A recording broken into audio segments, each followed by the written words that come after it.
ስለኔ የነገርኳችሁ ይህ ነው። በሙሴ ሕግ በነቢያት ትንቢትና በመዝሙርም የተጻፈው ሁሉ እነሆ ተፈጸመ። የተጻፈውም ክርስቶስ መከራን ይቀበል ዘንድና ሞትን ድል አድርጎ እንደሚነሳ ነው። በእርሱ ስምም ንስሐና የኃጢአት ስርየት የወንጌል መልእክት ከኢየሩሳሌም ጀምሮ ለአሕዛብ ይሰበካል። እስራኤል ነገድ እንድትፈርዱ በዙፋኖች ትቀመጣላችሁ። ስለዚህ ከዳተኛ የለም ማለት ነው። ስምዖን ሆይ ሰይጣን ሁላችሁንም ሊፈትናችሁ ፈለገ። እንደ ስንዴ ሊያበጥራችሁና ሊፈትናችሁ አብዝቶ ለመነ። ግን እምነትህ እንዳይጠፋ ስላንተ ማለዱ።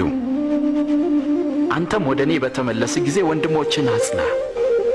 እኔ ካንተ ጋር ለመታሰርና ለመሞትም ዝግጁ ነኝ። አስተውል ጴጥሮስ፣ ዛሬ ዶሮ ከመጮሁ በፊት አላውቀውም ብለህ 3 ጊዜ ትክደኛለህ።